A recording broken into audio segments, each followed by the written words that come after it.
আমাদের বাড়িতেও কতগুলি কুলাঙ্গার জন্মেছে, কিছু বেঈমান জন্মেছে।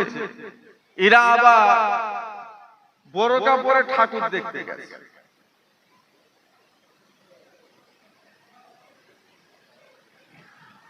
বোরকা পরে ঠাকুর দেখতে গেছে, পুজোর সময় বোরকা পরে বারাসাতে ঠাকুর। আমাদের শবে বারাতে ওরা আসে, একটু হা হু দেন। আমাদের মুহরমে ওরা আপনার বাড়িতে সেমুই খেতে আসে, হালুয়া রুটি খেতে। আমাদের ঈদ বকরাইতে ওরা আমাদের অনুষ্ঠানে আসে, তাহলে আপনি গেলেন কেন? আপনার বউটাকে নিয়ে, বিবিটাকে নিয়ে আপনি কি করে ওই নোংরা জায়গাটায় গেলেন?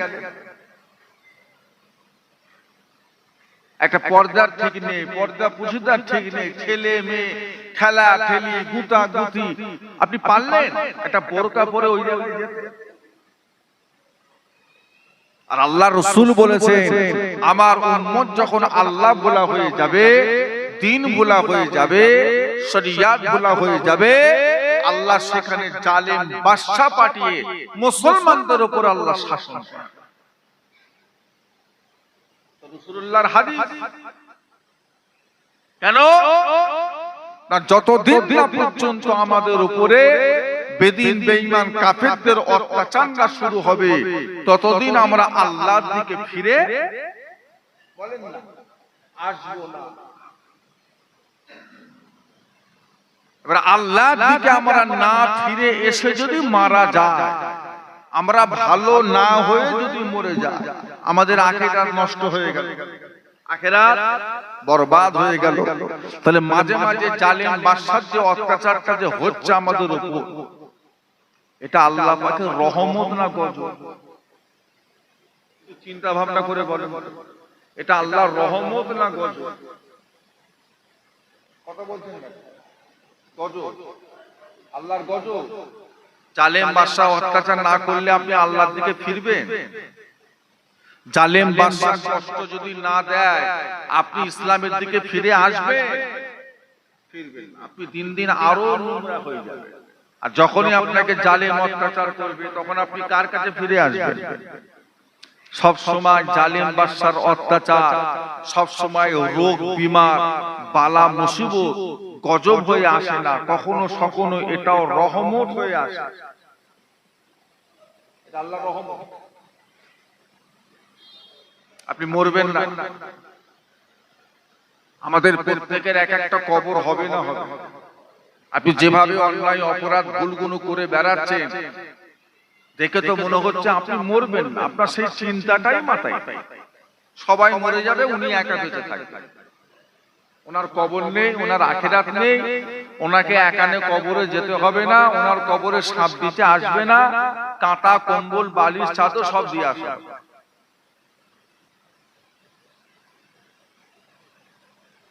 আমাদের প্রত্যেকের আখিরাত নেই। যে সকল বাপ ভাই এখানে বসেছেন, সামনে 100 বছর যাবার পরে আমরা কেউ আর দুনিয়ার জমিনে থাকবো? সবার একটা কবর হয়ে যাবে, প্রত্যেকে চলে যাবে। কি হবে?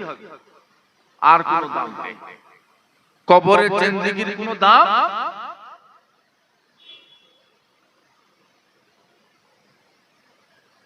আল্লাহ কিয়ামতে এক টাকাও তুলবে না, তুলে জিজ্ঞাসা করবেন না, এই তুই যে কবরে 300 বছর পড়েছিলিস, করাকাত নামাজ পড়লি বল, এত রাত জেগে জেগে করাকাত তাহাজ্জুদ পড়েছিস বল, এই 300 বছরে কতবার তাসবিহ সুবহানাল্লাহ সুবহানাল্লাহ জিকির করেছিস বল। আল্লাহ পাক একটা ঈমানদারকে আল্লাহ জিজ্ঞাসা করবেন না। তার কারণ ইজামাতাল ইনসান ইনকাতা আনহু আমালুহু, মানুষ যখন মারা যাবে তাদের প্রত্যেকের আমলের দরজা গুনুক আল্লাহ কি করবে? আর করে লাভ, আর করে কোনো ফায়দা নেই। ওই সুবহানাল্লাহটা যদি আমি আপনি এই দুনিয়ার জমিনে যদি একবার যদি আদবের সাথে আখলাকের সাথে মহব্বতের সাথে একবার যদি বলতে পারতাম সুবহানাল্লাহ, এই এক সুবহানাল্লাহর উসিলায় আল্লাহ আমাদের প্রত্যেকের নাম দিয়ে আল্লাহ দয়া জান্নাতে আল্লাহ একটা গাছ তৈরি করে দিতেন। জোরে বলুন সুবহান। আর এই সুবহানাল্লাহটা কবরে 1 লক্ষ বার পড়লে কটা নেকি হবে বলে? শেখাটা কি এটা আমাদের বুঝতে হবে। আপাহাসিনতুম আন্নামা খালাকনাকুম আবাসান ওয়া আন্নাকুম ইলাইনা লা তুরজাউন। আল্লাহ জিজ্ঞাসা করবে, তোমরা কি মনে করেছো আমি আল্লাহ তোমাদেরকে খামোখায় সৃষ্টি করেছি? আমি আল্লাহর কি কোনো উদ্দেশ্য ছিল না? এমনি এমনি বানিয়েছি? আমি আল্লাহ তোমাদেরকে এমনি সৃষ্টি করলাম, আমার কোনো উদ্দেশ্য নেই।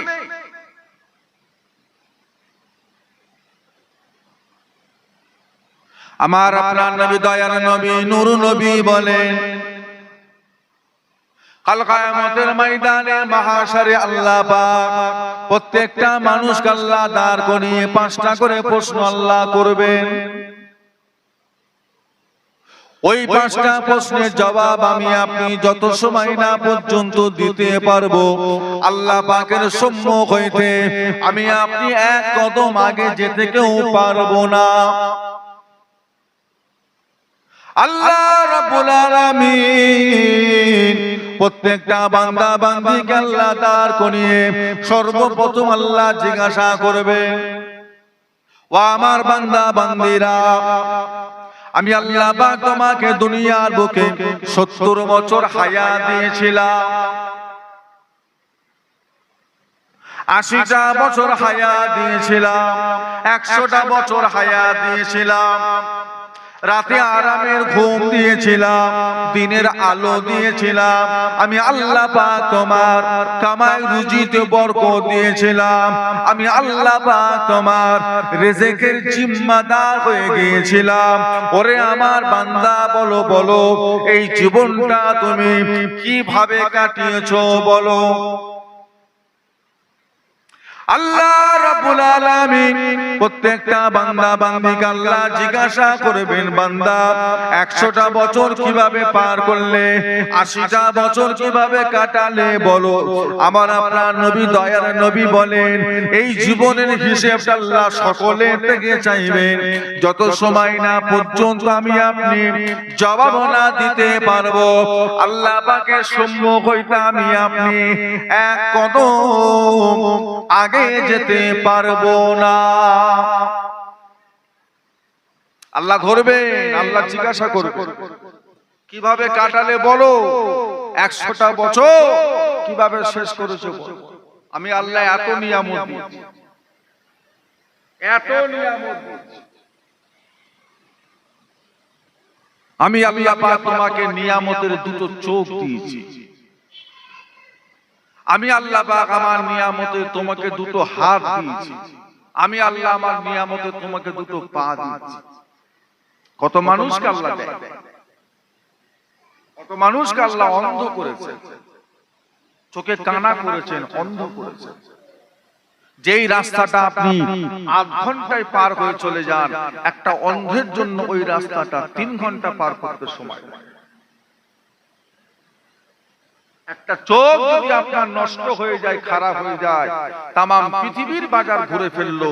এই রকম একটা নিয়ামতের চোখ আপনি আর কিনবার কোনো বাজার আপনি পাবেন না। আল্লাহ দিয়েছে। আপনার ছেলেকে আপনি 500 টাকা দিয়ে বাজারে পাঠিয়ে হাট করে যখন ঘরে আসে তখন আপনি হিসেব আল্লাহ হিসেব চাইবে। আপনি মনে করেছেন আপনার টাকা আপনার দোকান থেকে আসে, ব্যবসা করেন টাকা আসে, আপনি মনে করেছেন চাষ করি টাকা আসে, আপনি মনে করেছেন চাকরি করি টাকা আসে, কামাই আসে, টাকা পয়সা আসে। আসলে তো তা নয়। টাকা পয়সা, কামাই, রুজি, রিজিক, বরকত এগুলো ব্যবসা বাণিজ্য থেকে আসে না, এগুলো কার কাছ থেকে আসে? ওমা মিন দাআবাতিন ফিল আরদি ইল্লা আলাল্লাহি রিজকুহা। আসমানের নিচে জমিনের উপরে যত মাখলুক আমরা দেখতে পাই, এই প্রত্যেকটা মাখলুকের রিজিকের জিম্মাদার কে নিয়েছে? একটু জোরে বলুন না সুবহানাল্লাহ। যে সকল বাপ ভাই এখানে বসেছে, কাল থেকে যদি আপনারা এক সপ্তাহ বাজারে নাও যান, প্রত্যেকের সংসারে চাল ডাল আলু পেঁয়াজ তরি তরকারি যা কিনে রাখা আছে, এক সপ্তাহ মতো প্রত্যেকের সংসার চলে যাবে। আপনার গ্রামে ওই গাছের মাথায় কিছু পাখি বাসা করে আছে, আপনি গিয়ে দেখবেন পাখিদের বাসাগুলো দেখবেন, ওরা একটা দিনের মতো খাবার কিন্তু ওরা সঞ্চয় করে রাখে না। ফাঁকা পুকুরের মাছ 1 ঘন্টার জন্য খাবার সে কিন্তু তৈরি করে রাখে না।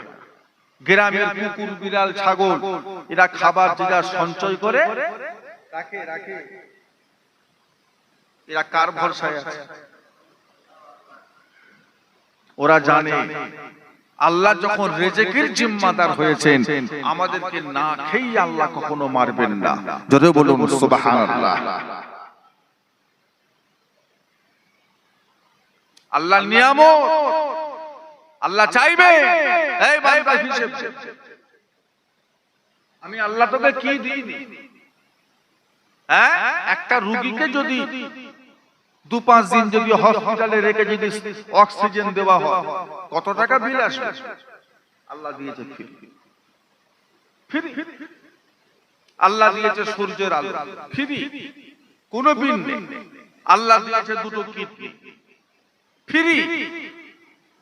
সারা দিনে 70 বার করে আমাদের রক্তটাকে ডায়ালিসিস করছে। জোরে বলুন সুবহানাল্লাহ।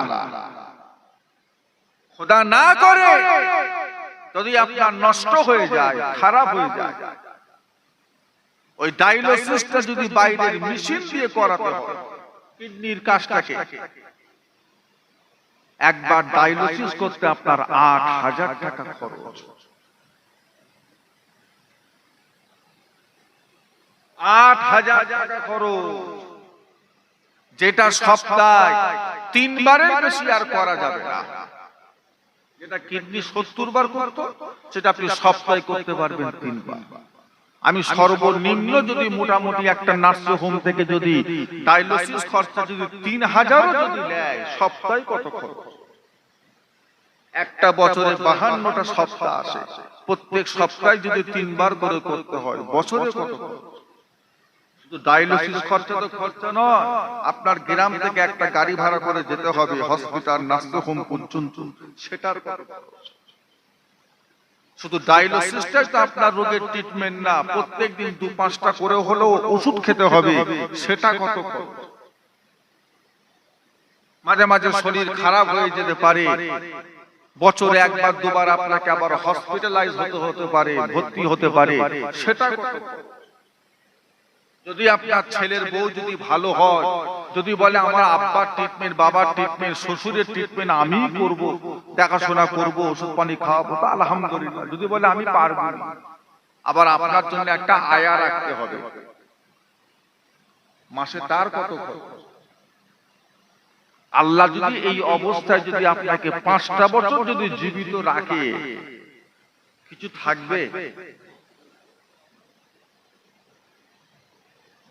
আল্লাহ হিসেব চাইবেন না চাইবেন? আল্লাহ চাওয়াটা কি বাড়াবাড়ি হবে? বলো কিভাবে কাটিয়েছো, বলো জীবন কিভাবে শেষ করলে, বলো। আল্লাহ নবী আমার, আপনার নবী দয়ার নবী বলেন, প্রত্যেকটা বান্দা বান্দির কাছ থেকে আল্লাহ পাক আবার যৌবনকালের হিসেব চাইবেন। ওরে আমার বান্দা বান্দিরা, আমি আল্লাহ পাক তোমার জীবনে একটা মূল্যবান সময় দিয়েছিলাম, যেটা হলো তোমার যৌবনকাল, যুবকাল, যুবতীকাল। এই সময়টা তুমি কিভাবে কাটিয়েছো বান্দা? এই সময়টা তুমি কিভাবে শেষ করেছো বান্দা? কি কাজ করে কাটালে বান্দা, বলো। আল্লাহ নবী বলে, প্রত্যেকটা বান্দা বান্দির কাছ থেকে আল্লাহ পাক যৌবনকালের হিসেব চাইবেন। আল্লাহর বান্দা বান্দিরা যত সময় না পর্যন্ত জবাব না দিতে পারবে, তত সময় পর্যন্ত কোন বান্দা বান্দি আল্লাহ পাকের সম্মুখ হইতে এক কদম আগে যেতে পারবে না। আল্লাহ হিসেব চাই, যৌবনকালের হিসেব দাও। বাচ্চা থেকে নিয়ে বুড়ো পর্যন্ত, মুরব্বী পর্যন্ত, বৃদ্ধা পর্যন্ত সব চাইতে মূল্যবান সময় হলো সবাই চায়। আপনার পার্টির নেতা লিডার বলছে জওয়ান ছেলেরা আমার দিকে চলে নাকি বুড়ো গুলোকে ডাকে। ক্লাবের সভাপতি বলছে তোরা সব মেম্বার হয়ে যা, জওয়ান গুলো মেম্বার হয়ে যায়, মাসে মাসে 100 টাকা করে মেম্বার হয়ে যায়। মস্তান পার্টি বলছে আমাদের দিকে চলে, সবাই জওয়ান করে ডাকে, সব জায়গায় জওয়ান ছেলে। আর যত মসজিদে যাবে খালি সব বুড়ো, মানে সব জায়গায় জওয়ানদের দরকার, আর আল্লাহ শুধু বুড়ো কটার দরকার। আল্লাহ বলবে জওয়ান হিসেব দাও, কিভাবে কাটিয়েছো হিসেব দাও, আমি আল্লাহর কাছে জবাব দাও, তোমার যৌবন কালটা তুমি কিভাবে শেষ করেছো। আমি আল্লাহকে বলবো মোবাইল ঘেঁটে নামাজ কাজা করে, হ্যাঁ সারা সারা রাত জেগে জেগে মোটরসাইকেলটা খালি ঘুরে ঘুরে কিভাবে শেষ করেছো। আল্লাহর রাসূল আমার আপনার নবী দয়ার নবী বলেন, ও সাহাবা কেরামেরা, ময়দানে মাহশারে আল্লাহ রাব্বুল আলামিন আমার প্রত্যেকটা বান্দা বান্দী উম্মত উম্মতিকে আল্লাহ পাক দাঁড় করাবে। ওই হাসরের ময়দান আল্লাহ পাক মাথার আধা দুপুর আল্লাহ পাক সূর্যটা নামিয়ে আনবেন। যেই সূর্যের একটা মুখ দেখতে পান আল্লাহ পাক 12টা মুখ খুলে দেবেন। সূর্যের তাপে জমিনটা পুড়ে লাল তামা হয়ে যাবে।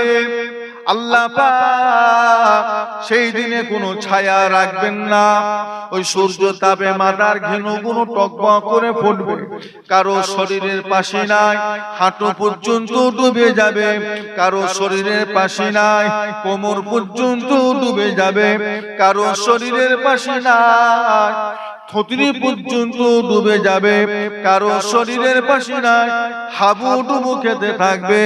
কারো শরীরের পাশে নাই, সাঁতার দিতে থাকবে।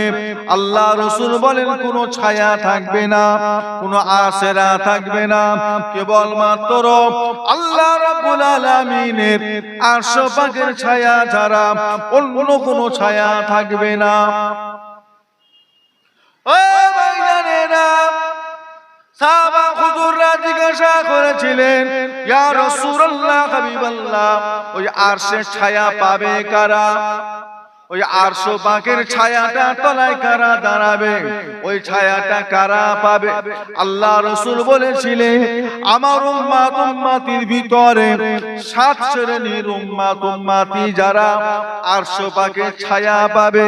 এই 7 শ্রেণীর ভিতরে 1 নাম্বার হলো শাবুন নাশা ফি ইবাদাতে রব্বি। শাবুন নাশা ফি ইবাদাতে রব্বি, জওয়ানি ওয়াক্তের নামাজ, জওয়ানি ওয়াক্তের রোজা, জওয়ানি ওয়াক্তের দান খায়রাত, জওয়ানি ওয়াক্তের ইবাদত। কাল কিয়ামতের ময়দানে মাহশারে আরশ পাকের ছায়া নসিব হয়ে যাবে। একটু মহব্বতে বলুন না। বুড়ো বয়সের নামাজে নয়, আল্লাহর আরশ পাকের ছায়া পেতে গেলে জওয়ানি কালের নামাজ। জওয়ানি কাল 40-এর পর। কোন সময়? 15 থেকে 35, এই সময়টার নামাজ বিশাল ব্যাপার। আমি জানি ওই সময় নামাজ পড়াটা বড় কঠিন ব্যাপার, কিন্তু ওই সময় নামাজের ফাজিলাত হলো কিয়ামতে আল্লাহর আরশ পাকের ছায়া। শাবাব, যুবক বয়সের নামাজ।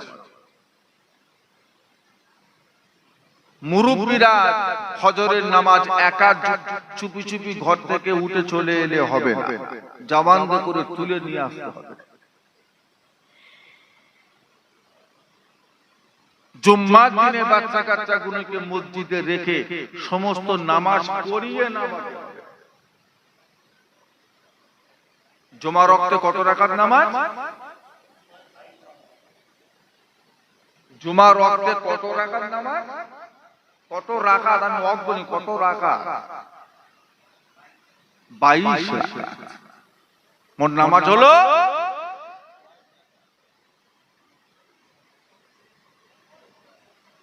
আর আমাদের মুজাদ্দিদুল জামানের সিলসিলার ভক্তবৃন্দরা পরে কত বলেন? নারে তাকবীর, আল্লাহু আকবার, হিজবুল্লাহ জিন্দাবাদ, দাদা হুজুর জিন্দাবাদ, আই লাভ মুহাম্মদ, কত কি হচ্ছে। কাজের জায়গায় খবর না, নামে তালপুকুর গিয়ে দেখছি ঢোকি ঘেঁটি দো, নাম রেখেছে তালপুকুর, গিয়ে দেখি ঘটি দো।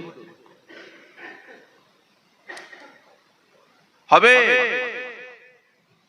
সুন্নত ছেড়ে পালাচ্ছে, আখরির জোহর ছেড়ে পালাচ্ছে। হ্যাঁ,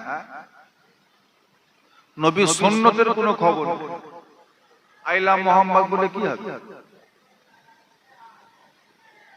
ওতে নবীর মহব্বত প্রকাশ পাবে? একটু হাহু দেন। মুরব্বীরা কিছুই বলে না, ছেলেরা সব পালাচ্ছে, মুরব্বীরা সব চুপচাপ বসে আছে। মসজিদে খুতবা হয়ে গেল, একটা খুতবা হয়ে গেল, সানি খুতবায় দ্বিতীয় খুতবায় ইমাম উঠলো, তখন আপনি মসজিদে ঢুকছেন। এত ব্যস্ত। কারো কারোকে এক রাকাত হয়ে যাওয়ার পরে ঢুকছে। আপনার থেকে আপনার ছেলে কি শিখবে? আপনার বাচ্চা দুটো কি শিখবে? এত বড় ফাঁকিবাজ, ফাঁকিবাজ একটু আগে ভাগে যায়। বাচ্চাটাকে হাত ধরে, নাতিটার পোতাটার হাত ধরে, বাচ্চাটার হাত ধরে একটু মসজিদে গিয়ে আগে গিয়ে বসি, দুখুলুল মসজিদটা পড়ি, তাহিয়াতুল উযুটা পড়ি, কাবলাল জুম্মাটা পড়ি। বাচ্চাটা দেখুক বা আমার অনুসরণ করুক, আমাকে দেখে শিখুক বা দেখুক। উনি ঢুকছে কখন? যখন এক রাকাত নামাজ। লজ্জাও লাগে না, শরমও লাগে না, নিজেকে খারাপও লাগে না। কমসে কম ছেলের জন্য তো একটু ভালো হয়। আল্লাহ দুটো বাচ্চা দিয়েছে, তারা তো আর গ্রামের হাজী সাহেবের থেকে শিখবে না, তারা কার থেকে শিখবে?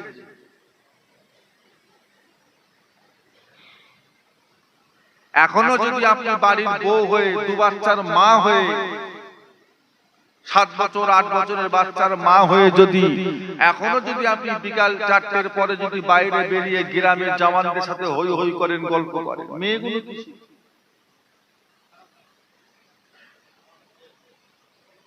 আপনাকে লজ্জাও লাগছে না? আপনার ছোট ছোট বাচ্চাগুলো ঘুরছে আর ওদের সামনে পর পুরুষের সাথে হই হই করছে। আল হায়াও শাতরুল ঈমান, লজ্জাটা হলো ঈমানের একটা আছে। গ্রামের হাজী সাহেব পাশ দিয়ে চলে গেল, চাচতো চাচা চলে গেল, চাচ শ্বশুর চলে গেল, তখন আপনি বাইরে বসে বসে হই হই করছেন, পাড়ার ছেলেদের সাথে গল্প করছেন। লজ্জা আছে? কথা বল।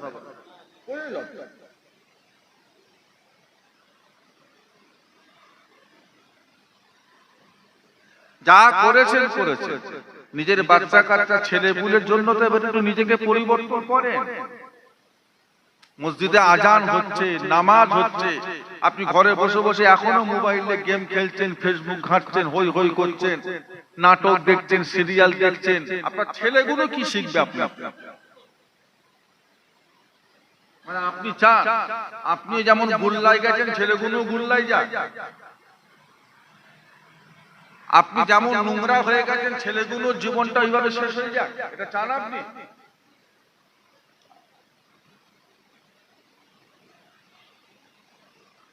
বাচ্চা কাচ্চাদেরকে ট্রেনিং দিতে হয়, বোঝাতে হয়, বলতে হয়। শুধু তো বাচ্চা জন্ম দিলে তো হয় না। বাচ্চা জন্ম দেওয়াটাই কাজ না, আরো কিছু কাজ আছে। আল্লাহ কোরআন পাকের মধ্যে বললেন, ইয়া আইয়ুহাল্লাযীনা আমানু কু আনফুসাকুম ওয়া হালিকুম নারা। এই ইমানদারেরা, তুমি বাঁচো এবং তোমার বাচ্চা কাচ্চাগুলোকে জাহান্নামের আগুন থেকে বাঁচিয়ে নাও। একা বাঁচলে হবে না, তোমার পরিবারকে বাঁচাবার চেষ্টা সবাই করতে হবে।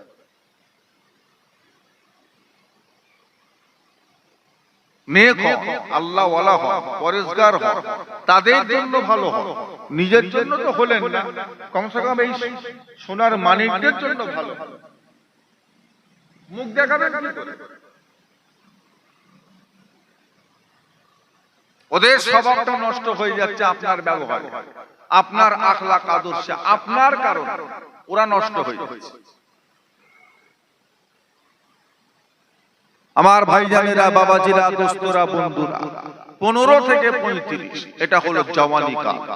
এই সময়টাই যদি আমরা ইবাদত করে কাটাতে পারি, যেতে পারি, আল্লাহর আরশ পাকের ছায়া নসিব হবে। যারা পার করে ফেলেছে, মাথা ঠুকে কপাল পেটিয়ে ফেললো, ওই সময়টা আর জীবনও ফিরে পাবে না। যাদের আছে ভালো, দুনিয়ায় হওয়া যায়, বাপের সম্পত্তির মালিক ছেলে হতে পারে, কিছু না করো কোটি কোটি টাকার মালিক হয়ে যায়। একটা ছেলে আছে, বাপের 2টো পেট্রোল পাম্প, 2টো স্টিল কারখানা, 2টো রাইস মিল, 100 বিঘে জমির মালিক, 12 সালের বুকে 10 তলা ফ্ল্যাটের মালিক।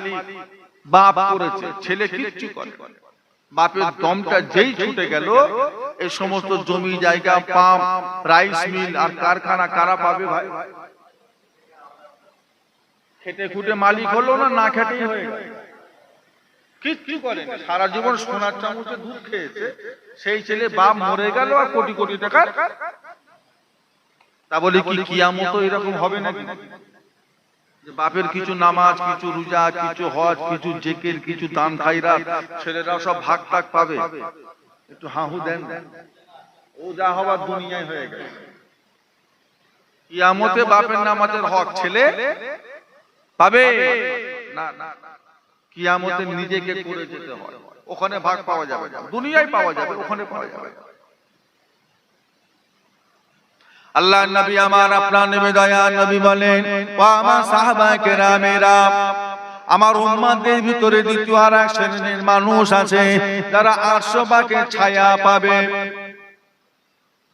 ও ভাইজানেরা, আল্লাহ রাসূল বলেন, ইমামুন আদিলুন, ইমামুন আদিলুন, ন্যায় ইমাম যারা হবে, সত্য ইমাম যারা হবে, হক বিচার যারা করবে, সত্যর উপর যারা দাঁড়িয়ে বিচার করবে, বড় লোক গরিব লোক দেখবে না, আমার দলের লোক বা বাইরের লোক দেখবে না, আমার আত্মীয় পরের আত্মীয় দেখবে না।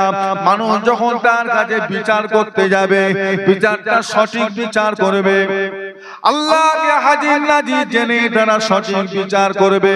আল্লাহ নবী আমার, আপনার নবী দয়ার নবী বলেন, ওই সমস্ত ইমাম গুনুক আল্লাহ, ওই সমস্ত নেতা গুনুক আল্লাহ, ওই সমস্ত বিচারক গুনুক আল্লাহ, ওই সমস্ত দায়িত্ববান মানুষ গুনুক আল্লাহ, কাল কিয়ামতের ময়দানে মাহশারে আরশ পাকের ছায়া নসিব করে দেবে। জোরে বলুন না সুবহানাল্লাহ। ইমামুন আদিলুন, আদিল কথার অর্থ হলো ন্যায় পরায়ণ, সঠিক বিচার। পার্টির মেম্বার হয়েছে, এলাকার প্রধান দায়িত্ব দিয়েছে, বিচারটা সঠিক করবে। কে আপনার পার্টি আর কে অন্য পার্টি, ওটা পরের কথা। দোষ যে তাকে দোষী করবে, যে নির্দোষ তাকে যেন দোষ চাপাবার চেষ্টা করবেন না।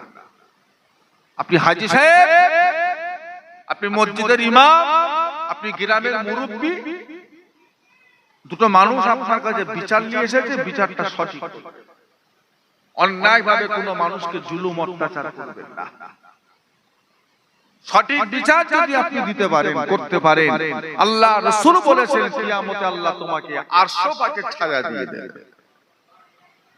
মাদ্রাসার দায়িত্ব নিয়েছেন, মসজিদের দায়িত্ব নিয়েছেন, দায়িত্বটা সঠিকভাবে আপনি আদায় করবেন।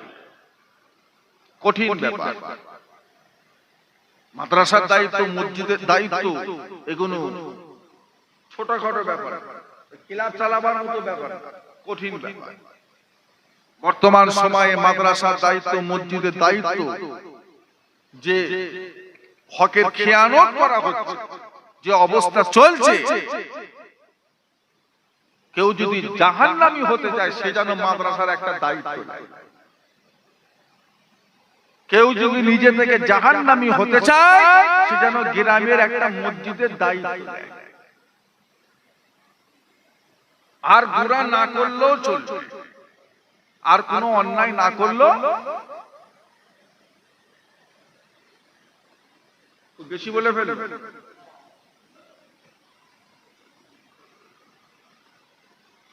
কি বলছেন হুজুর?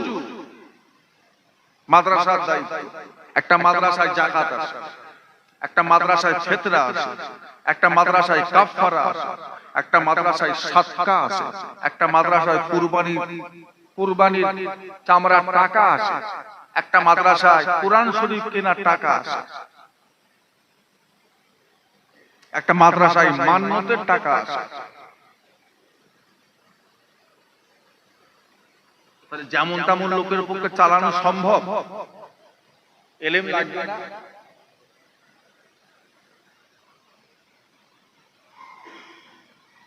আপনাকে দিল 2000 টাকা মাদ্রাসার, আপনি একজন কমিটি মেম্বার, 2000 টাকা দিয়ে বললো ভাই 2-4টে কোরআন শরীফ কিনে একটু মাদ্রাসায় দিয়ে দিস, বাচ্চা কাচ্চা কোনো পড়বে, মা বাপ কবরে শুয়ে সব।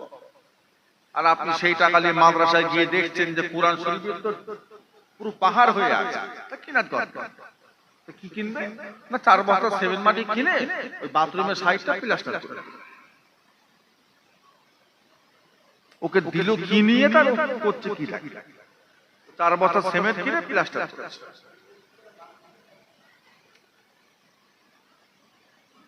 দিল 5000 টাকা জাকাতে, সেটা দিচ্ছে হুজুরের বেতন। হুজুর জাকাত খায়? তো হাহু দেন, হুজুর জাকাত খায় কি? হুজুর পরিয়ে নিচ্ছে না এমনি এমনি নিচ্ছে, ফাউল নিচ্ছে? তা পরিয়ে যদি লাই তো জাকাত দেবে কেন? আমার বাড়িতে যদি একটা কাজের মেয়ে থাকে, তার সঙ্গে যদি আমার চুক্তি হয়, তাকে মাসে আমি 3000 টাকা করে দেব। ওই 3000 টাকা আমার আসল টাকা দিতে হবে নাকি জাকাত দিলেও হবে? এটা তো খুব ভালো বুঝে গেছে। ওকে জাকাত দিলে আলাদা দিতে হবে বলে দিতে হবে, যে তুই যে বলছিলিস মেয়ের বিয়ে কিছু দিতে, আমি কিন্তু জাকাত দেবো, নিবি কি? ভালো, তখন দেন 5000 টাকা। আপনি যে তাকে খাটাচ্ছেন, তার জন্য তাকে জাকাত দিয়ে পরিশোধ করলে না, তাকে আপনারা আসল টাকা দিতে হবে।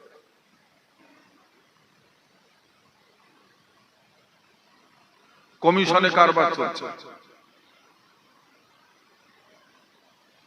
100 টাকা তুললে 40% আমার, 60% মাদ্রাসার সাথে গাড়িওয়ালার চুক্তি হয়ে যাচ্ছে। গাড়িওয়ালা এসে মাদ্রাসা কমিটিকে বলছে আমি আপনাদের মাদ্রাসার তরফ থেকে চাঁদা তুলে বেড়াবো, আপনাদের মাসে কত লাগবে বলে দেন। বলছে 10,000 দিস। বলছে না, অত পারবো। কত পারবে? 8,000 পারবে।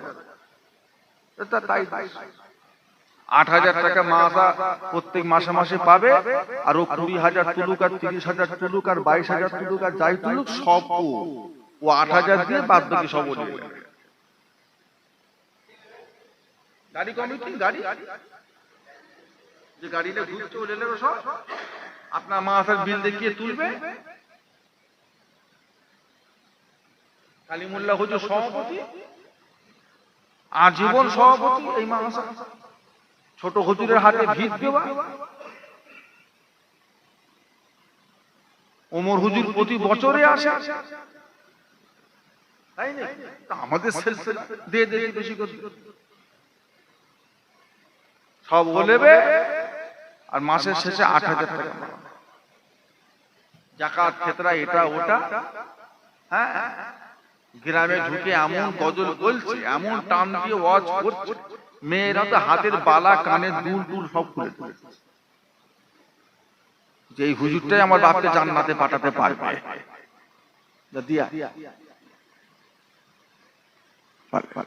আর অন্য কোনো গুনাহ করতে হবে না? মাদ্রাসার দায়িত্ব নিয়ে জাহান্নামে যাওয়া যাবে? এবার একটু বলেন,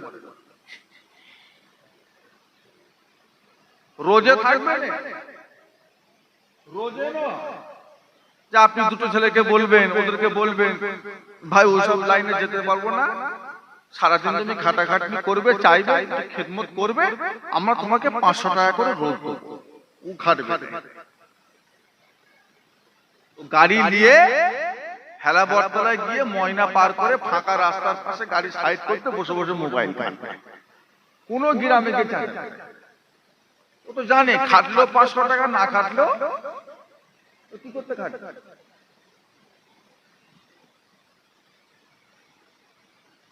আসরের আজান হবে, গাড়ি ঘুরিয়ে ঘরে ঢুকে গ্রামে এসে 2 কেজি চাল, 4 কেজি আলু, 2টো পেঁয়াজ, 2টো দেশি ডিম আর খানিকটা খুচরো পয়সা দিয়ে বলে ভাই আমারটা আমায় দিয়ে দে ভাই, আমার সময় নেই বেশি, আবার কাল সকালে আসবো, কোন আজকের টাস্ক আমি দিয়ে। আর যদি আপনি বলে দেন কমিশনে কারবার, কমিশন, ও ঘোষ পাড়াটাও ছাড়বে। যদি বলে কমিশন, ঘোষ পাড়া থেকে চেঁচিয়ে তুলে চলে আসবে। ঘোষ পাড়া, কামার পাড়া, নাপিত পাড়া সব ঘুরবে। ও জানে 100 টাকা তুললে 60 টাকা।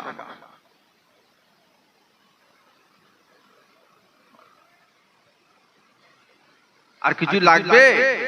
আর অন্য কোনো গুনাহ লাগবে? কঠিন ব্যাপার। আপনি যেটা ভাবছেন সেটা নয়। মাদ্রাসায় দান করা, সেই টাকা দিয়ে তছনছ করা, আল্লাহর ঘর মসজিদে দেওয়া, সেই টাকা দিয়ে তছনছ করা, আপনি কি ভাবছেন? এই সব নিয়ে মানুষের কাছে ছেলে খেলা করা, এগুলো চলবে না। কমিটি যারা আছে সতর্ক হন। কে আপনাকে বলেছে 200টা ছেলে নিতে? ক্যাপাসিটি নেই, লিখছেন কেন? 50টা ছেলে পড়াবে, 50টা ছেলে পড়াবে। কে বলেছে ফ্রি ফ্রি পড়াতে? একটা ইংলিশ মিডিয়ামে পড়াতে গেলে মাসে 5000 টাকা খরচা হয়, একটা মাদ্রাসায় পড়াতে গেলে মাসে 1000 টাকা দিতে পারবে না? পরের টাকা দিয়ে কেন পড়াশোনা করবে আপনার ছেলে? একটু আগে আসেন তো, একটু সামনে আগিয়ে আসে। দরুদ শরীফ, আল্লাহুম্মা সাল্লি আলা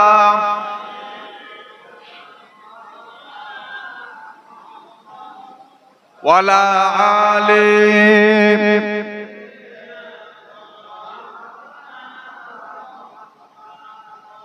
আমার দিনদার ইমানদার নেককার আল্লাহওয়ালা বাপেরা, ছেলেকে ফ্রি ফ্রি পড়াবার চিন্তা ভাবনা করবেন, টাকা দিয়ে পড়াবেন, টাকা দিয়ে পড়াবেন।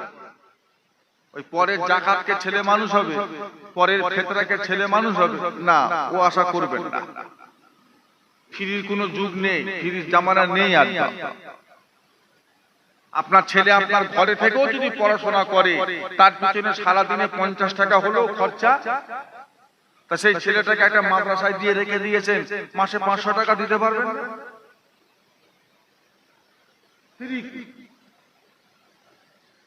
ছেলেকে দিয়ে দিলাম হাফেজ করে দিয়ে দাও, ফ্রি। যাকাত, ফিতরা, কুরবানি, চামড়ার টাকা খাইয়ে মানুষ করো, ও ছেলে বড় হয়ে যাকাতই খাবে। ছোটবেলায় খেয়ে খেয়ে সাহস ভেঙে গেছে, ও জানে সেই ভয় নেই। একটা নামি দামি ঘরের ছেলেকে 1 টাকা যাকাত খাওয়ান তো দেখি, যাকাত, ফিতরা, সাদকা, না না না না। কার অসুখ, কার বিমার, কার শরীর খারাপ, কার বাচ্চা হসপিটালে ভর্তি আছে, সে একটা একটা ছাগল কিনে যাকাত দিয়েছে, সেই গোশ আমি খাবো? আমার বাপের অনেক আছে বাবা, ওই পরের একটা গোশ খেতে কি আমার বাপের কত বেরিয়ে যাবে। আর তোমার ছেলে ছোট থেকে ওই খেয়ে মানুষ, ও যত টাকারই মালিক হোক, ও বড় হয়ে দেবে যাকাত, ও দেবে না, লোককে দেবে না, নিজেই খাবে টাকা। আমার ভাইজানেরা, বাবাজিরা, দোস্তরা, বন্ধুরা, আল্লাহ পাক আমাদেরকে হেফাজত করে, আল্লাহ পাক আমাদেরকে সঠিক বুঝ দান করে, সঠিকভাবে আল্লাহ পাক এই সমস্ত দায়িত্বগুলো পালন করার তৌফিক দান করেন। বলুন আল্লাহুম্মা আমিন। আবার এই কথাও বলে যায়, না হলে আমাকে খারাপ ভাববে, যদি কেউ আল্লাহর জান্নাতি হতে চায়, যদি কেউ সহজে জান্নাত যেতে চায়, সে যেন মাদ্রাসা কিংবা মসজিদের একটা দায়িত্ব নেয়। তবে সঠিকভাবে আপনাকে আদায় করতে হবে। দায়িত্ব শুধু নিলে হবে না, দায়িত্ব পালন করতে হবে।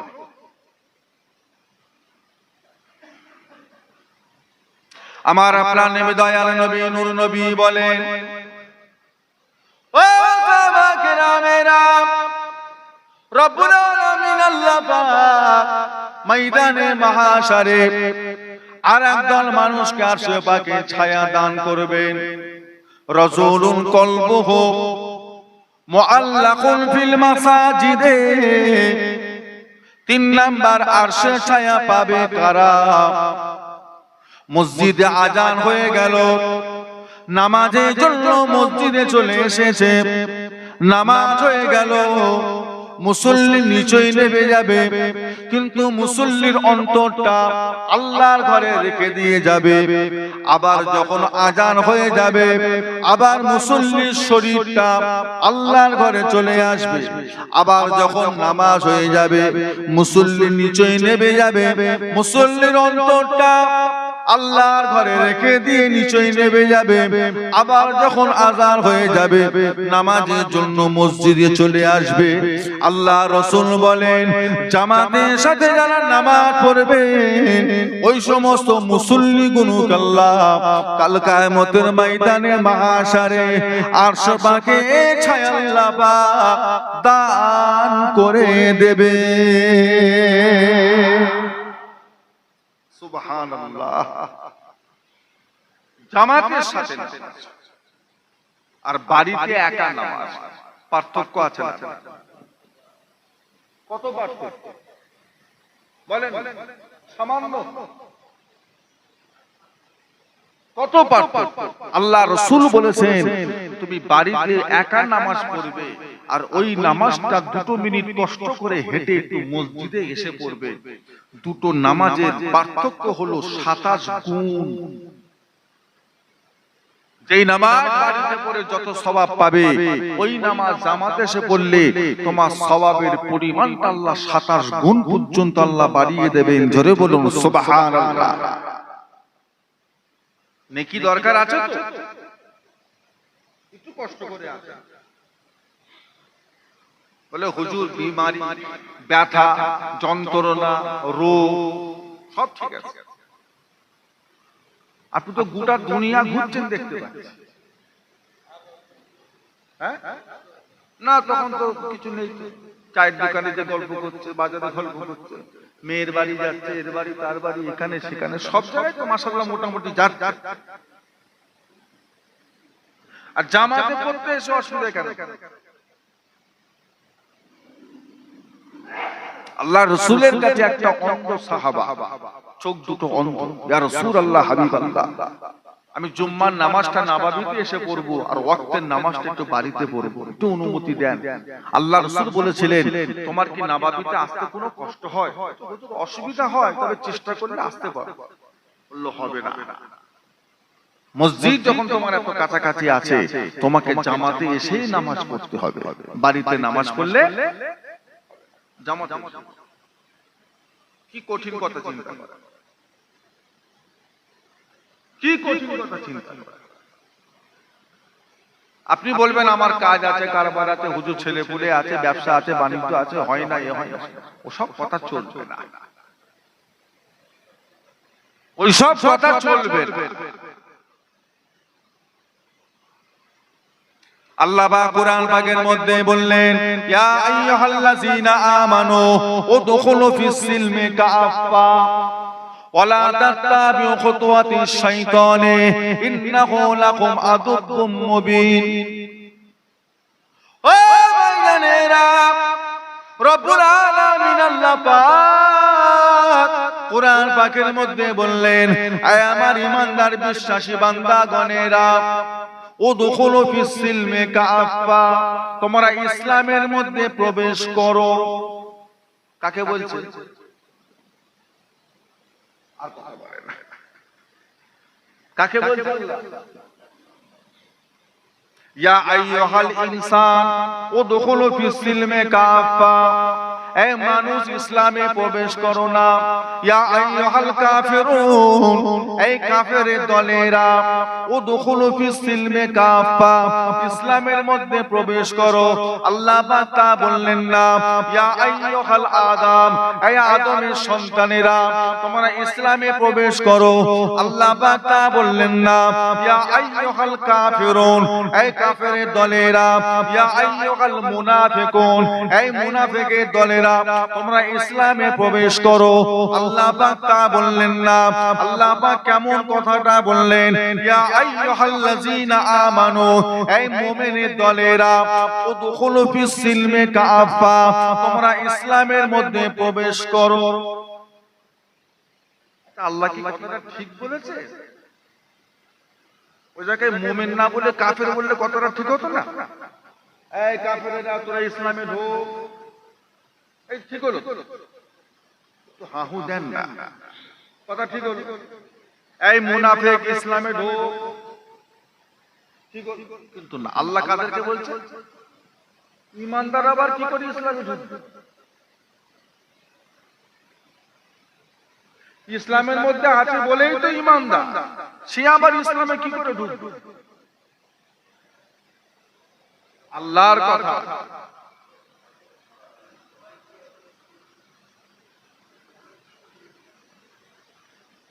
ইসলামের মধ্যে আছেন বলেই তো আপনি মুমিন, আপনি আবার ইসলামে ঢুকবেন কি করে?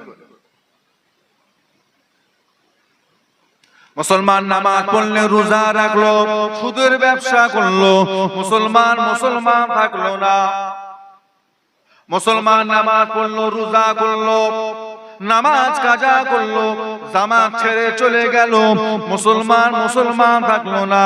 মুসলমান নামাজ পড়লো, রোজা রাখলো, ওয়াদার খেলাফ করলো, মুসলমান থাকলো না।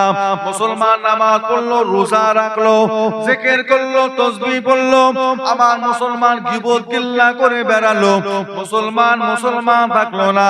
মুসলমান নামাজ পড়লো, রোজা করলো, জিনা করে বেড়ালো, মুসলমান থাকলো না। দাড়িতে, টুপিতে, জুব্বাতে, পাগড়িতে থাকলে হবে? পরিপূর্ণ ঢোকো, পরিপূর্ণ ঢোকো। আজকে আমাদের ভেতর থেকে ঈমানের নূর কমে গেছে, আমাদের ভেতর থেকে আল্লাহ রাসূলের মহব্বত কমে গেছে। কারণটা বাড়ি সুদের বাড়ি, বন্ধন ব্যাংক, গ্রুপ লোন, মহিলা সমিতি, হ্যাঁ,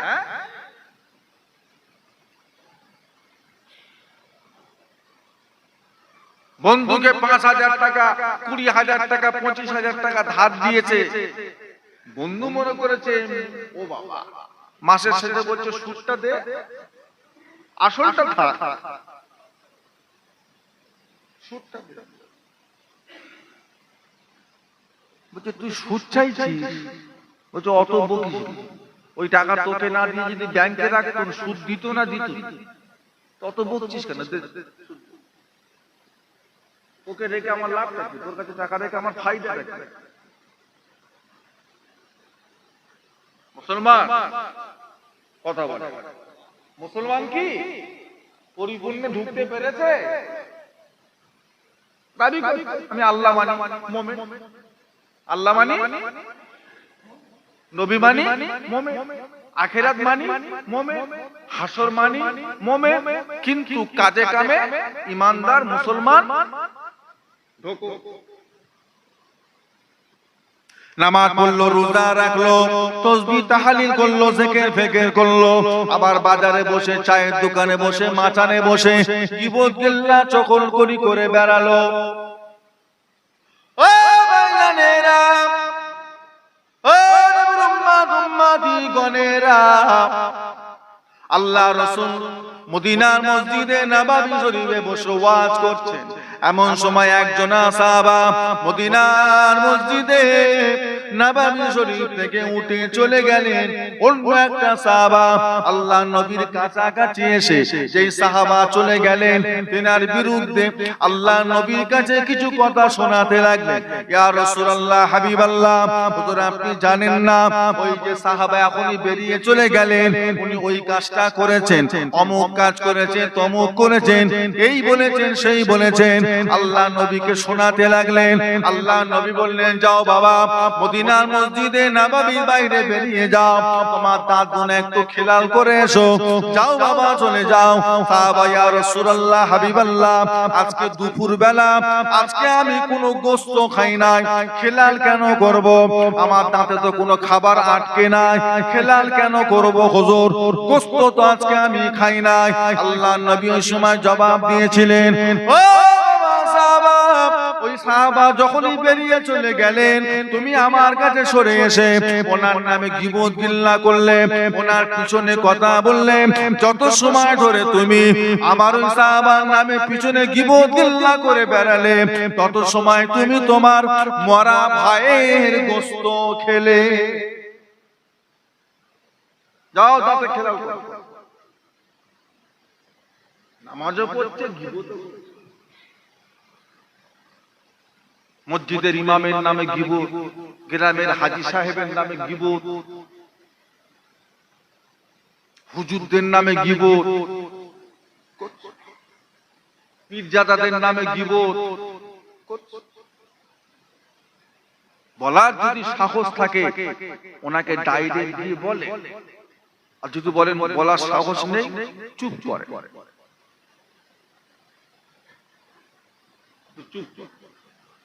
গীবত করবে বলে, আমি যেটা বলছি তো হক কথাই তো বলছি। হ্যাঁ, সাহাবারা ঠিক এই প্রশ্ন করেছিলেন আল্লাহ রাসূলকে, হুজুর আমি ওনার নামে কোনো বানাউটি কথা বলিনি, উনি যেটা করেছে আমি সেটা বলেছি, দোষের দোষ ওনার পিছনে বলেছি। আল্লাহ রাসূল বলেছিলেন, উনি যেটা করেছে সেটা বলেছো বলেই তো গীবত হয়েছে। উনি যেটা করেননি যদি সেটা বলতে, ওটা গীবত হতো না, ওটা হতো তোহমত, ওটা হতো অপবাদ, ওটা গীবত হতো না। ওটা করা যাবে না। যদি করে দাড়িতে, টুপিতে, জুব্বাতে, পাগড়িতে মুসলমান মনে হলেও পরিপূর্ণ মুসলমান আপনি এখনো হতে পারেন। ইমানের নূর থাকবে। আমি ধরেই নিলাম ওই মানুষটা একটা সময় একটা গুনাহ করেছে, এখন মানুষটা ভালো হয়ে গেছে, তওবা করে ফেলেছে, আপনি এখনো ওনার নামে সেই গীবতটা করছেন। ওই মানুষটা আজ থেকে কয়েক বছর আগে তাহাজ্জুদের নামাজ পড়ে আল্লাহর কাছে সিজদায় গিয়ে কেঁদে কেঁদে ওই গুনাহটার জন্য মাপ চেয়ে নিয়েছে। এই খবরটা কি আপনার কাছে আছে? কি বলছেন? আছে? আপনি এখনো মনে করছেন ওই গুনাহ মনে এখন আল্লাহ লিখে রেখেছে, আপনি লোককে শোনাচ্ছেন, কিন্তু আল্লাহ তো ওনাকে মাফ করে দিয়েছে, উনি তো মাপ চেয়ে নিয়েছে। আপনি জানেন না আল্লাহ রাসূল বলেছে, যে ব্যক্তি অপর এক ব্যক্তির গুনাহগুলোকে দুনিয়ায় গোপন করে নিল, কিয়ামতের ময়দানে আমার আল্লাহ তার গুনাহগুলোকে গোপন করে নেবেন। একটু মহব্বতে বলা যাবে না? চাপা রাখে। আপনার জীবনে কি কোনো গুনাহ নেই? কথা বলছেন না, কোনো অন্যায় নেই? ও পাড়ার লোক জানে না বলে তাই খুব বুক উঁচু করে ঘুরছে। আপনার জীবনে অনেক গুনাহ আছে, যেই গুনার কথাটা যদি আপনার বউ জেনে যায়, আপনাকে স্বামী বলে ডাকতে সে লজ্জা পাবে। আপনার অনেক গুনাহ আছে। আপনার ছেলে বলে যদি জেনে যায় যে আমার বাপ এত বড় গুনাহগার, আপনাকে বাপ বলে ডাকতে তাদের শরম লাগবে, লজ্জা লাগবে। এই গুনার খবর কার কাছে আছে? আপনি যে একটা আল্লাহ ওয়ালার নামে গীবত করছেন, একটা হাজী সাহেবের নামে গীবত করছেন, ইমামের নামে গীবত করছেন, আচ্ছা আল্লাহ যদি এবার আপনার ভুলগুলো খোঁজা শুরু করে দেয়, দাঁড়া তুই আমার ভালো বান্দাটার নামে গীবত করছিস, দাঁড়া তোর হচ্ছে, তুই ওকে গ্রামের লোকের কাছে খারাপ করবি, আর আমি আল্লাহ তোকে তোর বিবি বাচ্চার কাছে খারাপ করে দেব। ঘরে ঢুকে মাথা উঁচু করতে পারবি, নত করে থাকতে পারবি, জীবনও জোর গলায় আর কথা বলতে পারবি না। আমার ভাই জানেরা, নিজের নিজের দিয়ে থাকে। আল্লাহর ওলি হযরত সুফিয়ানে সাউরি রাহমাতুল্লাহ আলাইহিকে জিজ্ঞাসা করা হয়েছিল, ও ভাই জানেরা, হযরত সুফিয়ানে সাউরি রাহমাতুল্লাহ আলাইহি একটা মানুষকে বলে, হুজুর আমি একটা মানুষের পরিচয় পেয়েছি, মানুষটার বাড়ি হলো কুফা, মানুষটার নাম হলো ইমামে আজম আবু হানিফা নু'মান বিন সাবিত। হুজুর বলুন তো দেখি মানুষটা কেমন, ওই মানুষটা কেমন? হযরত সুফিয়ানে সাউরি রাহমাতুল্লাহ আলাইহি বলে, বাবা মানুষটা হলো বড় কৃপণ, ওই মানুষটা বড় কঞ্জুস, ওই মানুষটা বড় কৃপণ, কাউকে কিছুই দেয় না। মানুষটা হলো বড় লোভী, মানুষটা হলো বড় লোভ, অন্যের জিনিস নিয়ে নেয়, নিজের জিনিস কাউকে দেয় না। ও ভাইজানেরা, প্রশ্নকারী বলেছিলেন, ও হযরত সুফিয়ানে সাউরি, আমি যতটুকু জেনেছিলাম মানুষটা নাকি বড় আল্লাহওয়ালা, মানুষটা বড় দানশীল, মানুষটা বড় পরেশগার, আর আপনি আমাকে বলছেন মানুষটা নাকি বড় কঞ্জুস। কি ব্যাপার হুজুর, আমি কি ভুল জানতাম নাকি আপনি ভুল বললেন? বুঝতে পারলাম না, এক শুনে এসেছি, আপনি আরেক বলছেন। হযরত সুফিয়ানে সাউরি বলছেন, বাবা ঠিকই শুনেছো বাবা, মানুষটা বড় কঞ্জুস, এটাও ঠিকই কথা, তবে বাবা শুনে রাখো, আমি ওনাকে কঞ্জুস কেন বললাম? ওনাকে আমি কঞ্জুস বলার কারণ হলো, কৃপণ বলার কারণ হলো, আল্লাহ রাসূল বলেছেন, তুমি যার গীবত করবে, তুমি যার গীবত করে করে বেড়াবে, তোমার আমলগুলো যার গীবত করবে তার কাছে চলে যাবে, ওই ব্যক্তির গুনাহগুলো তোমার কাছে চলে আসবে। ইমামে আজম আবু হানিফা মানুষটা বড় কি, মানুষটা বড় কঞ্জুস, মানুষটা বড় কৃপণ, ইমামে আজম আবু হানিফা জীবনে কারোর নামে গীবত করে না, নিজের জীবনের আমলগুলো তিনি কাউকে তিনি দিতে চান না। জোরে বলুন। ও ভাইজানেরা, সুফিয়ানে সাউরি বললেন, বাবা মানুষটা হলো বড় লোভী, ওই মানুষটা হলো বড় লোভী মানুষ, এলাকার মানুষরা ওনার নামে গীবত করে, ওনার নামে গীবত করে করে বেড়ায়, মানুষটা কাউকে মানা করে না, বাধা দেয় নাই। তার মানে হলো যারা ওনার নামে গীবত করে করে বেড়ায় তাদের আমল গুনাহ ওনার কাছে চলে আসে। মানুষটা বড় লোভী, ওই মানুষটা কাউকে নিষেধ করে না, বড় চালাক মানুষ, নিজের গুনাহগুলো তাদের কাছে চলে গেল, অন্যের আমলগুলো তার কাছে চলে এলো। সেই জন্য বলেছিলাম বাবা মানুষটা হলো বড় লোভী।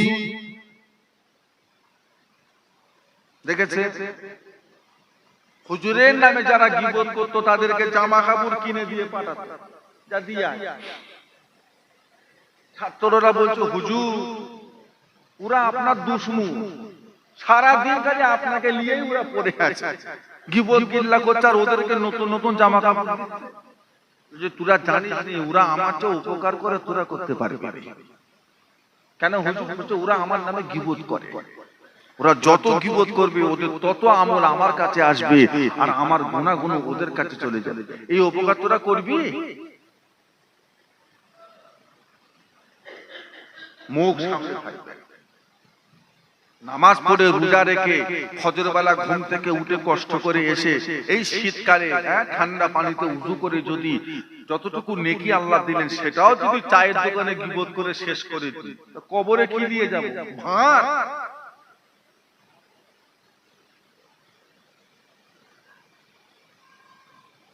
সব থেকে দূরে থাকে, নামাজ পড়ে শান্তি পাবে, রোজা রেখে আরাম পাবে, সেজদায় গিয়ে উঠতে ইচ্ছা করবে না, মনে হবে যেন তাসবিহটা আর একটু বাড়িয়ে দিই, মনে একটা সুকুন পাবে।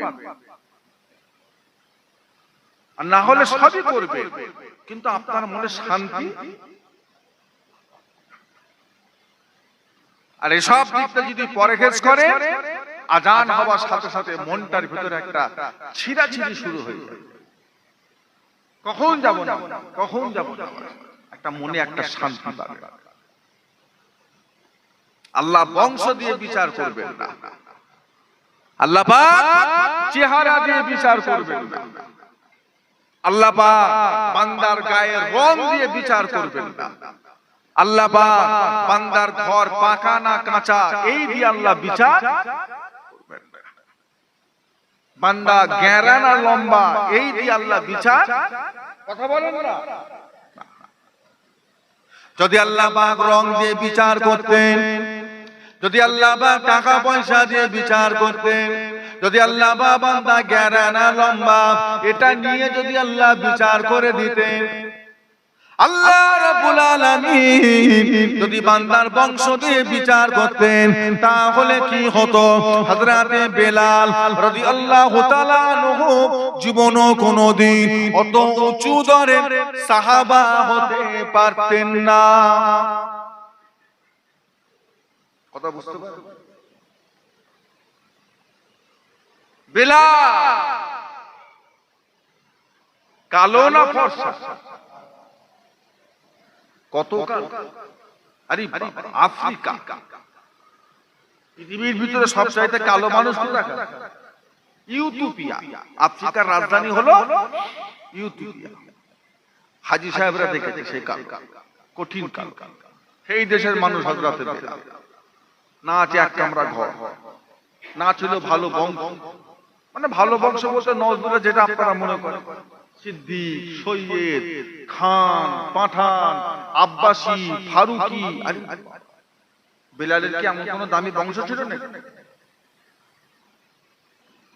কিচ্ছু। সম্মান আল্লাহ কত দিয়েছে, ইজ্জত আল্লাহ কত দিয়েছে। এই সব দিয়ে যদি আল্লাহ বিচার করতেন, বেলাল কখনো অত উঁচু সম্মানের মানুষ হতে। নবী আমার যখন মেরাজ শরীফে চলে গেলেন, ও ভাইয়ানেরা, হযরত জিবরাইলকে সাথে করে নিয়ে আল্লাহ রাসূল যখন আল্লাহ জান্নাত ঘুরে ফিরে বেড়াচ্ছেন, হযরত জিবরাইল সাথে রয়েছেন। আল্লাহ নবী জান্নাতে হাঁটতে হাঁটতে এমন সময় বললেন, জিবরাইল, ও হযরতে জিবরাইল, আপনি কি শুনতে পান? আমি রাসূলুল্লাহ শুনতে পাই। আমাদের আগে যেন কে হেঁটে হেঁটে যায়, পায়ের একটা খসখসে আওয়াজ শুনতে পাই।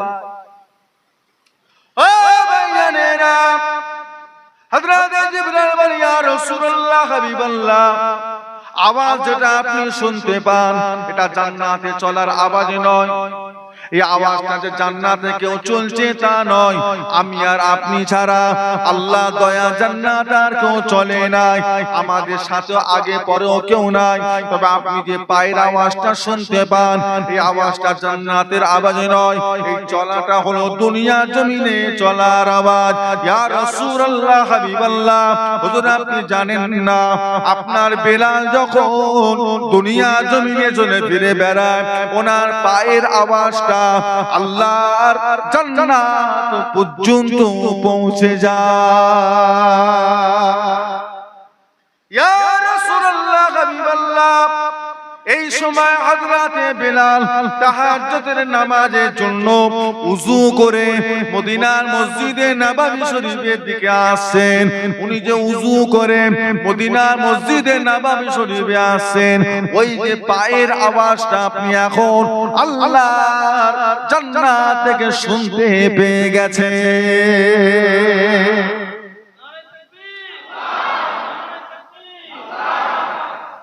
বুঝলে? বেলালের পায়ের আওয়াজ। আল্লাহর নবীর কাছে বেলালের থেকে দামি সাহাবা ছিল না? কথা বলেন ও বাবাজি, ছিল না? তো দামি দামি সাহাবা। আল্লাহর নবীর কাছে এমন সাহাবা ছিলেন, যদিও সাহাবা ছিলেন তথাপি আল্লাহ রাসূল বলেছেন তিনি নবী হবার মতো তিনি ক্ষমতা রাখতেন। কোন সাহাবা?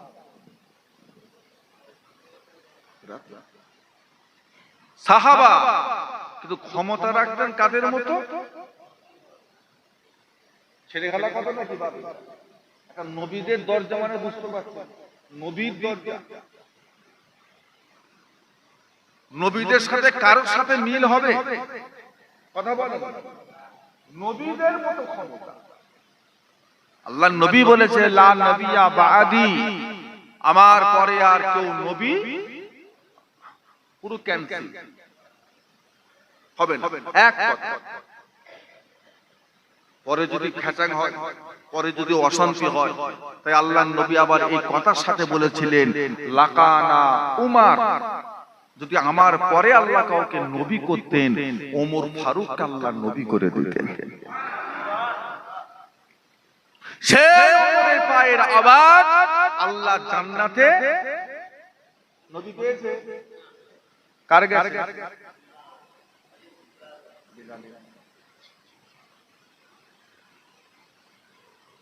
কালো কিচ্ছু, এক কামরা ঘর থাকতো কোথা?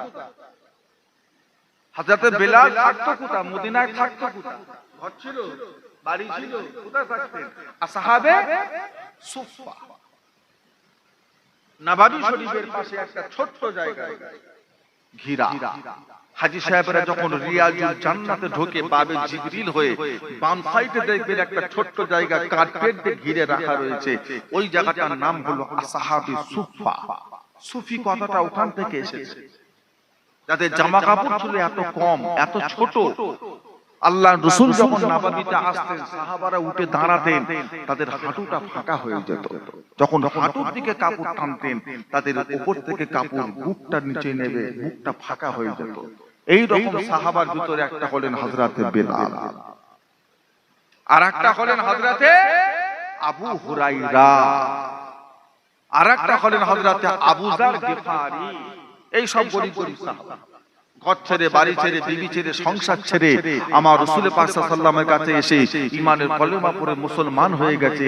কার ঘর থেকে দূর করে দিয়েছে, বার করে দিয়েছে, তাড়িয়ে দিয়েছে, তারা থাকতো ওই জায়গায় আসহাবে সুফফা, ওই জায়গায় থাকতো। কেউ দাওয়াত করে নিয়ে গেলে খাওয়া হতো, আর না হলে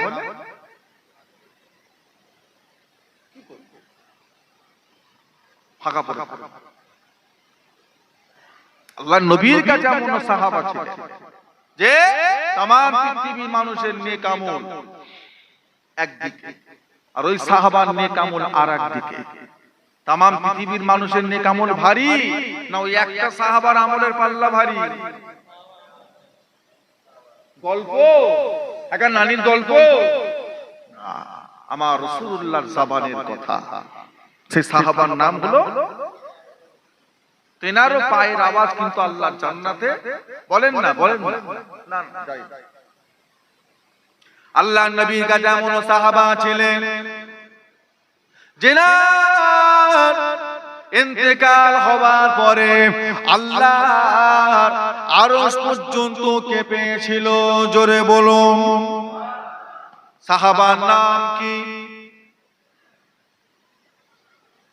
ও ভাইয়ানেরা, আল্লাহ রাসূলের দরবারে এমন সাহাবা ছিল যার ইন্তেকালের পরে জানাজার নামাজে দুটো নয়, 10টা নয়, 20টা নয়, 1000, 2000 নয়, 20,000 নয়, 70,000 রহমতের ফেরেশতা শামিল হয়েছিলেন। জোরে বলুন, সাহাবার নাম কি? হযরতে সাদ ইবনে মুআয রাদিয়াল্লাহু তাআলা। 70,000 রহমতের ফেরেশতা শুধু জানাজার নামাজে এসেছিলেন। একটু মহব্বতে বলা যাবে না? আল্লাহর নবী হাঁটতেন জড়ো হয়ে, এইভাবে সাহাবারা বলছে, হুজুর আপনার হাঁটা দেখে মনে হচ্ছে যেন আপনি অনেক ভিড়ভাট্টার মধ্যে হাঁটছেন। কিন্তু ভিড়ভাট্টা তো নেই, ফাঁকা। তোমরা জানো না, আল্লাহ পাক আমার সাদ ইবনে মুআযের জানাজায় 70,000 আল্লাহর রহমতের ফেরেশতা আল্লাহ নাজিল করে দিয়েছে। তারা সব আমার সাথে হাঁটছে, তো তাই আমি জড়ো হয়ে গেছি। তেনার পায়ের আওয়াজ আল্লাহ জান্নাতে গেছে, গেছে না, বিলালের গেছে। কেন গেল? কেন গেল? ভাইরা বাবাজিরা দোস্তরা, আল্লাহ নবীর কাছে এমন সাহাবা ছিল জিহাদের ময়দানে শহীদ হয়ে গেছে। ও ভাইয়ানেরা, সাহাবা হুজুরেরা লাশটা খুঁজছেন, লাশ কোথায়? নবী আমার চিন্তিত হয়ে গেলেন। সাহাবা হুজুর, ইয়া রাসূলুল্লাহ, হাবিবাল্লাহ, আপনার সাহাবার লাশ খুঁজে পাওয়া যাচ্ছে না। নবী আমার মন খারাপ করলেন, মনে হয় কাফেরেরা আমার সাহাবার লাশকে নিয়ে তারা চলে গেছে বেইজ্জতি করবে। এমন সময় জিবরাইল হাজির হয়ে গেলেন। ইয়া রাসূলুল্লাহ, হাবিবাল্লাহ, চিন্তিত হবেন না, মন খারাপের বিষয় না, আপনার সাহাবার লাশকে কেউ নিয়ে যায় নাই। আসমানের দিকে তাকিয়ে দেখেন, আল্লাহ নবী নিজের চোখে দেখতে পেলেন আল্লাহর রহমতের ফেরেশতারা ওই সাহাবার লাশকে আসমানে নিয়ে গিয়ে জান্নাতের পানি দিয়ে গোসল করিয়ে দিচ্ছে। সাহাবার নাম হযরতে হানজালা রাদিয়াল্লাহু তাআলা। শহীদদের গোসল দিতেন, তবে কেন দিলেন সেটা অন্য কথা। তবে গোসলটা দুনিয়ায় হয় না, আসমানে হয়েছে। আল্লাহ রাসূল বলেছেন, শহীদানেরা কিয়ামতে রক্তাক্ত মাখা অবস্থায় তারা উঠে দাঁড়াবে। দেখে মনে হবে যেন সবে মাত্র তাদের শরীরকে কাটা হয়েছে, টাটকা রক্ত। তবে বাবা, তাদের রক্ত থেকে কোনো দুর্গন্ধ নয়, মুস্কা আম্বারের খুশবু বার হবে। জোরে বলুন সুবহানাল্লাহ। শহীদদের লাশকে গোসল দিতেন, ওইভাবে দাফন করে দিতে হবে। তবে হানজালাটা ছিল ব্যতিক্রম, ওনারটা ছিল। ও ভাইয়ানেরা, আল্লাহ নবীর এমন সাহাবা ছিলেন জিহাদের ময়দানে মুতার যুদ্ধে যুদ্ধ করতে করতে একটা নয়, দুটো নয়, তিনটে নয়, 9টা তলোয়ারকে ভেঙেছিলেন। সাহাবার নাম কি? কি নাম? হযরতে খালিদ বিন ওয়ালিদ রাদিয়াল্লাহু তাআলা আনহু 9টা তলোয়ারকে জিহাদ করতে করতে ভেঙেছিলেন। আল্লাহ রাসূল বলেছিলেন, বাবা, তোমরা আমার খালিদকে দেখে নাও। আজ থেকে খালিদের একটা নাম দিয়া হলো, খালিদ হলো সাইফুল্লাহ, খালিদ হলো সাইফুল্লাহ, খালিদ বিন ওয়ালিদ হলো সাইফুল্লাহ। আমার খালিদ বিন ওয়ালিদ হলেন আল্লাহ পাকের তলোয়ার। কার তলোয়ার? ও ভাইয়ানেরা, মুতার যুদ্ধে আল্লাহ নবী সেনাপতি করে পাঠিয়েছিলেন, যার নাম হলো জাফর বিনতে আবু তালিব। হযরতে আলী রাদিয়াল্লাহু তাআলা আনহুর বড় ভাই, নাম হলো জাফর বিন আবু তালিব। আল্লাহ নবী তেনার হাতে ইসলামের ঝান্ডা দিয়ে পাঠিয়েছিলেন, শহীদ হয়েছিলেন। ঘটনা অনেক বড়। যেনাকে আল্লাহ রাসূল বলেছিলেন, আমার জাফর হলো উড়ন্ত শহীদ, আমার জাফর হলো জীবন্ত শহীদ।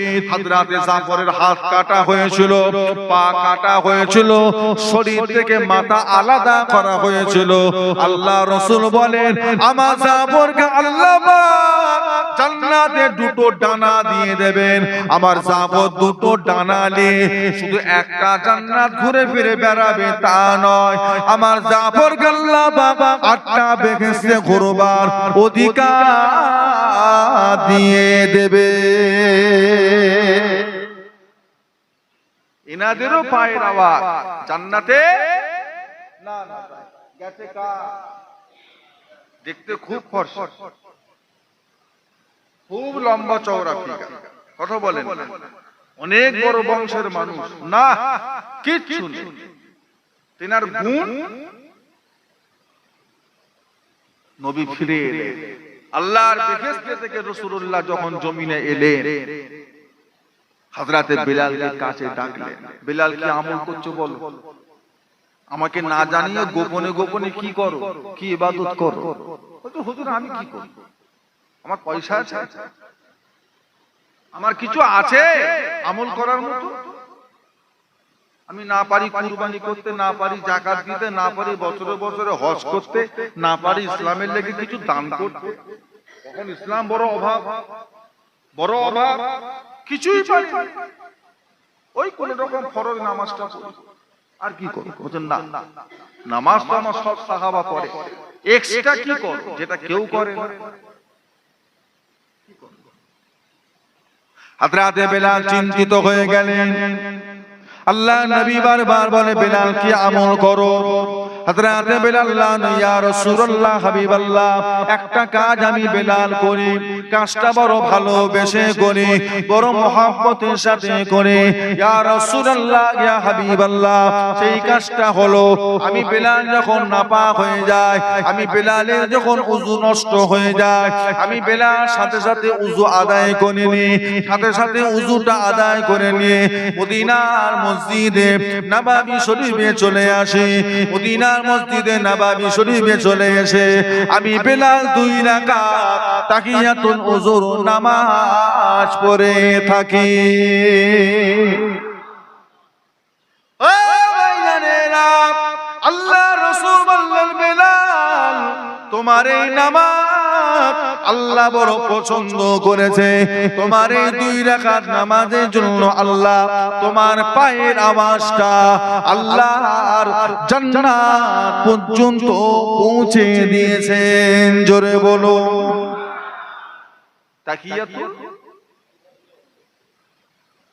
ওটা কোন সময় পড়তে হয়,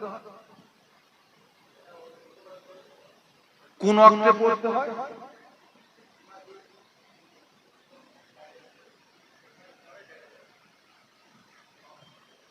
সব 2টো ওয়াক্তে পড়বেন, ফজর, মাগরিব। ফজর সময় কম, ওই সময় যদি আপনি তাহিয়াতুল ওযু পড়তে যান, দুখুলুল মসজিদ পড়তে যান, আপনার ফরজ নামাজের সময়টা কাজা হয়ে যেতে পারে। দরকার এই 2টো সময়, অন্য যে কোনো সময় ওযু করলেই আপনি তাহিয়াতুল ওযু 2 রাকাত নামাজ আপনি পড়তে, এটা নফল। এটা কি বলেন, না পড়লে গুনাহ নেই, না পড়লে কোনো গুনাহ নেই। তবে সামান্য 2 রাকাত যদি নফল পড়তে পারি, সওয়াবটা কম না বেশি? আমাদের আমলের দরকার আছে না? আমাদের আমলের জিন্দেগির ভিতরে ঘাটতি আছে না? পূরণ করতে হবে না কবরে গিয়ে করব? কথা বলেন না? হ্যাঁ, আল্লাহ পাক আমাদেরকে হেফাজত করে, ইমানে আমলের সাথে কায়েম রাখেন। আল্লাহ পাক আমাদের নসিবে খাতেমা বিল খায়র নসিব করেন। বলুন আল্লাহুম্মা আল লম্বা চওড়া করা যাবে। আল্লাহ যতটুকু বলিয়েছে আলহামদুলিল্লাহ, আল্লাহ যেন সেই মোতাবেক আমাকে এবং আমাদের সকলকে আল্লাহ যেন আমল করার তৌফিক দান করেন। বলুন আল্লাহুম্মা আমিন। আল্লাহ যদি আবার কখনো তৌফিক দেন, আবার আসবো, আবার হবে। আপনারা হলেন আমার মুজাদ্দিদুজ জামানের সিলসিলার মানুষ। আল্লাহ পাক আমাদের সম্পর্ক জারি রাখেন। আল্লাহ পাক আমাদের দ্বারাই নেক আমল করার তৌফিক দান করেন। আল্লাহুম্মা আমিন। মুক্তাসার করলাম, একবার সকলে আসেন আল্লাহ পাকের সম্মুখে দাঁড়িয়ে রাসূল পাক সাল্লাল্লাহু আলাইহি ওয়াসাল্লামের দরবারে একটু সালামের নজরানা পাঠিয়ে দিই। ইয়া নবী সালাম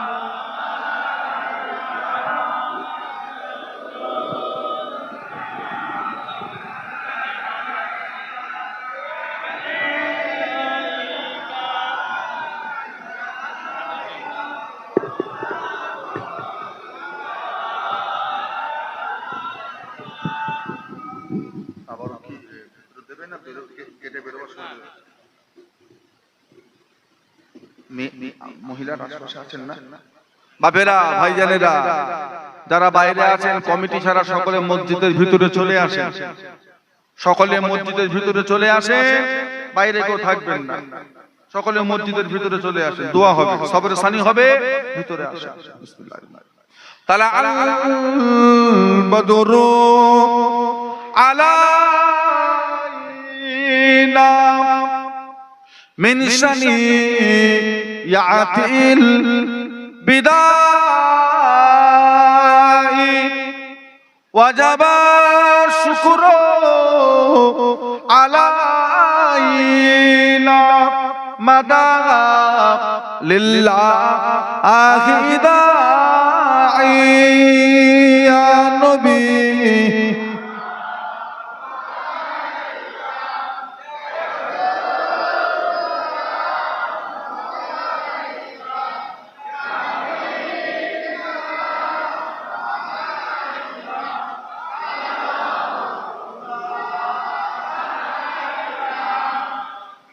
आप सुल्तान मदीना महब्बत वहयो सकीना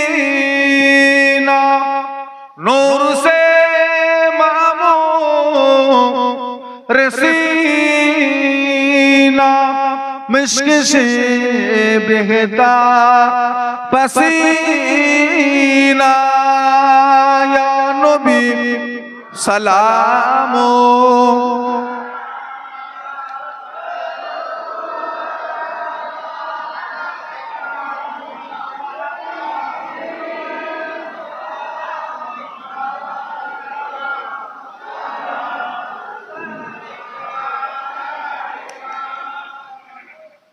পড়িল আল্লাহ আর বাণী পোহালো দুঃখে রজনী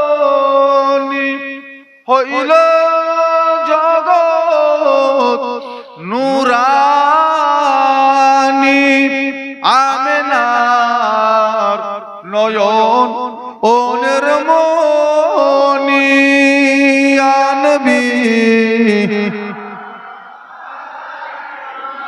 या रसूल